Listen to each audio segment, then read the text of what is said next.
Welcome back जी। एक बार फिर मैं आपसे शामिल करता हूँ इस प्लेटफॉर्म पर। Pakistan versus Bangladesh second test अगर हम बात करें तो ये बांग्लादेश ने आज डे 5 में बहुत जल्दी ये खत्म कर लिया और बांग्लादेश ने ये मैच 78 रन से जीत लिया। और उसके साथ ही अगर हम बात करें सीरीज को, वो 2-0 जीत गए और ये उनकी back to back series victory है पाकिस्तान के अगेंस्ट टेस्ट फॉर्मेट में। इससे पहले वो पाकिस्तान में आकर पाकिस्तान को हरा के गए थे, अब अपने होम में भी वो पाकिस्तान को 2-0 हराने में कामयाब हो गए हैं। 2024 से पहले बांग्लादेश पाकिस्तान के खिलाफ कोई टेस्ट मैच नहीं जीता था। 2024 के बाद हमने देखा है कि 4 में से 4 टेस्ट मैचेस वो पाकिस्तान के अगेंस्ट जीत गया। इससे पहले भी अगर आप ये देखें तो ओडीआई सीरीज भी वो पाकिस्तान से जीत चुका है और T20 सीरीज भी पाकिस्तान से जीत चुका है। तो बांग्लादेश की क्रिकेट की ट्रेजेक्टरी आपके सामने। अब इस टेस्ट मैच में आते हैं। कल के दिन के हवाले से हमने आपको बताया था कि जो आज होगा 121 रन चाहिए थे पाकिस्तान को। पाकिस्तान की 3 विकेट्स वहां पर रहती थी। मोहम्मद रिजवान वहां पर सेटल खेल रहे थे 75 रन पर, साजिद खान उनका साथ दे रहे थे। पाकिस्तान 316 पे साथ आउट था। यहाँ पर पाकिस्तान ने आज अपनी चेज में मजमूई तौर पर 358 रन बनाए और वो ऑल आउट हो गए। और रिजवान यहाँ से उनकी तरफ से 94 रन बना के लीडिंग स्कोरर है। आज के दिन के हवाले से अगर हम बात करें तो गुज़िश्ता रोज हमने आपको बताया था कि पाकिस्तान की जो 7वीं विकेट गिरी थी वो 304 रन पर गिनी थी। उसके बाद हमने देखा कि 54 रन की पार्टनरशिप हुई।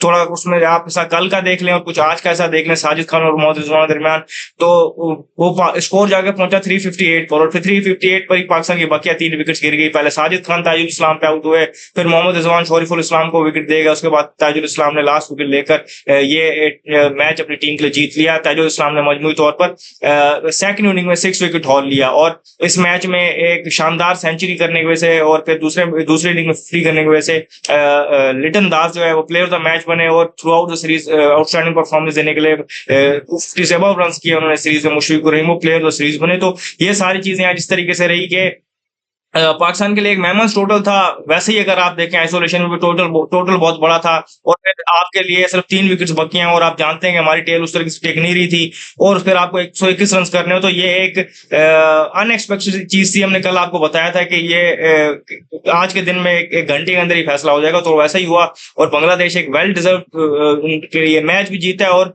सीरीज भी जीता है कि जिस तरीके से उन्होंने कंटिन्यूसली इस सीरीज में परफॉर्मेंस दी और थ्रू आउट द ईयर उनकी मेहनत है जिस तरीके से वो कर रहे होते हैं और वो सिस्टमैटिकली तरीके से जिस तरीके से वो ग्रो कर रहे हैं और वो एक उन्होंने अपनी जिद और अना छोड़ी है कि वो जहां पर स्पिन कंडीशंस बनाकर वो फिर अपने होम पे किसी भी टीम को पकड़ लेते थे। अब हमने देखा कि वो पेसर्स की तरफ शिफ्ट हो रहे हैं। अब उनके पास वो पेस बैटरी है उनकी वो भी इंक्रीज हो रही है और वहां पर उनके पास जो बॉलिंग अटैक बन रहा है वो ऐसा है कि उनको 20 विकेट दे सके। तो टेस्ट मैच जीतने के लिए आपको 20 विकेट्स लेना लाजमी होता है।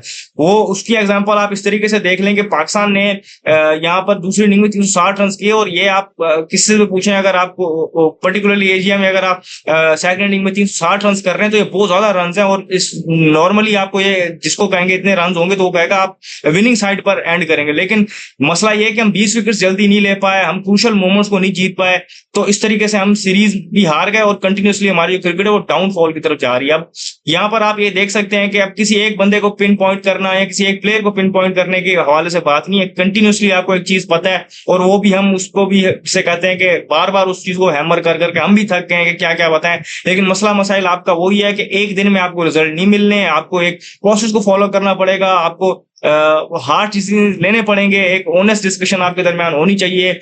सिर्फ ऑप्टिक्स के लिए कुछ चीजें नहीं करनी है और आपको रियल अगर आप कुछ क्रिकेट में बेहतरी चाहते हैं तो उसके लिए आपको फिर सर जोड़ के बैठना पड़ेगा, जो कि होगा नहीं तो वो उस पर बात करना वैसे ही फजूल है। लेकिन जनरली आपको पता होना चाहिए कि आप टेस्ट क्रिकेट कैसे जीतेंगे, कि आपके पास जो प्लेयर्स हों, जो बैटर्स हों वो ऐसे हों जो हर कंडीशन में खेलना जानते हो और मुश्किल सिचुएशन में रन करना जानते हो और फिर जब वो सेटल हो जाए तो उस इनिंग को बड़ी इनिंग में कन्वर्ट करना जानते हो, 40s 50s को फिर वो 100 और 120 में कन्वर्ट करना जानते हो। आपके पास बॉलिंग लाइन ऐसी हो जो आपको किसी भी कंडीशन में 20 विकेट्स लेके दे सके और वो कंडीशन स्पेसिफिक ना हो कि अगर आप उनको रैंक टर्नर दें तो वो आपको स्पिनर्स वहां पर विकेट्स लेके दें, पेसर्स के लिए आप अगर सीमिंग कंडीशन बनाए तो ही विकेट लेके दें, तो इस तरीके के पेसर्स होंगे तो ये आपको 20 विकेट्स नहीं दिला पाएंगे। फिर इसके अलावा आपको सिचुएशंस और जिस तरह से मैंने आपको कहा था कि जब अपोजिशन को आप डाउन एंड अंडर पाए तो वहां पर उनको खत्म करने की तरफ जाएं और वहां पर आप लीथल हो जाए, लेकिन हम वहां पर वो नहीं होते। ये चीजें हमारे सामने 26-6 116 पर 6 थे, वहां से टीमें हमसे जीत गई हैं। 2 विकेट्स हमें चाहिए हो, 70-80 run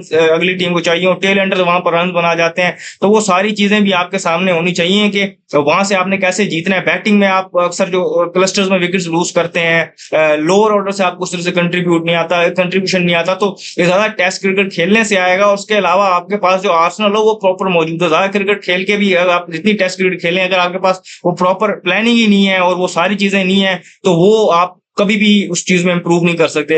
on top of that leadership बहुत जरूरी होती है कि आपका जो लीडर है वो उसने रिस्पेक्ट अर्न की हुई है ड्रेसिंग रूम की या नहीं की हुई, या वो अपनी उसकी परफॉर्मेंस कहाँ पर स्टैंड करती है, गेम की अंडरस्टैंडिंग उसकी कहाँ पर है, और वो किस तरीके से जब मुश्किल सिचुएशन आती है तो वहां पर वो कैसे अपनी लीडरशिप स्किल शो करता है। या ऐसा होता है कि वो फिर वहां पर हथियार छोड़ देता है जब थोड़ी सी मुश्किल सिचुएशन आती है और फिर आसरे में बैठ जाता है कि अगली टीम गलती करे। वो ये चीजें भी नहीं होती। अब टेस्ट क्रिकेट में आपको कभी ऐसा वेटिंग गेम खेलनी पड़ती है, कभी कभी आपको लंबे प्लान करने पड़ते हैं, लेकिन कभी कभी आपको आउट ऑफ द बॉक्स भी जाना पड़ता है और देखना पड़ता है कि अगली टीम की पार्टनरशिप उस तरीके से सेटल ना हो। तो वो सारी चीजें आप लैक कर रहे हैं और आपकी मजमूई तौर पर जो क्रिकेट है उसको आप देख लें तो वो बिल्कुल जिसे कहते हैं एक नोज डाइव की तरफ जा रहा है और नीचे से नीचे जाता जा रहा है और कोई हल समझ नहीं आ रहा। सबने अगर आपको एक एक करके सबने बताया होगा और अब लोगों ने वो डोमेस्टिक क्रिकेट को इज्जत दो वाला ढिंढोरा पीटा हुआ है, लेकिन फैक्चुअल बात यह है कि आप किसी को भी देख लें तो नॉर्मली जो होंगे लोग वो डोमेस्टिक क्रिकेट में इतनी बात नहीं करेंगे और वहां पर उसको इतनी कवरेज और उसकी इंपॉर्टेंस नहीं देंगे। अपार्ट फ्रॉम जो बड़े नाम होंगे उनकी परफॉर्मेंस ज्यादा हाईलाइट्स होंगी। जो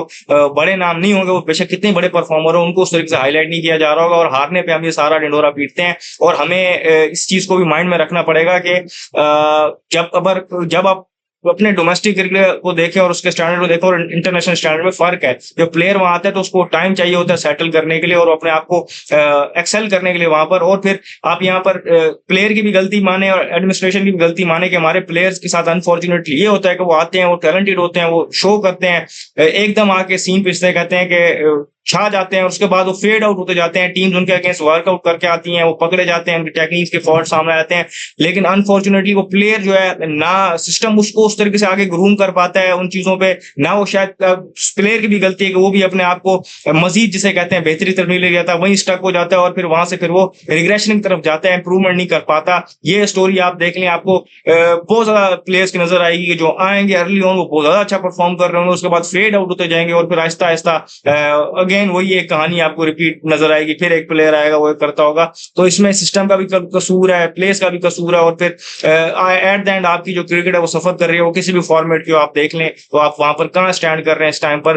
तो वो जो भी आप चीजें देख रहे हैं वो फिर सडनली नहीं हुई, उसके पीछे एक बिल्कुल बड़ा आपके सामने रीजन है और काफी ऐसे सब चीजें होते होते यहाँ तक पहुंची हैं। तो इंप्रूवमेंट की भी करनी होगी तो आपको उसको उसके लिए प्रोसेस को फॉलो करना पड़ेगा और वो इंस्टेंट रिजल्ट नहीं आएंगे, टाइम टेकिंग प्रोसेस होगा वो, बशर्ते ये कि आप उस प्रोसेस को फॉलो करें। तो जो भी फर्दर अपडेट्स होंगे हम यहाँ आपको देंगे। इस वीडियो में फिलहाल इतना ही, वीडियो दी, शुक्रिया।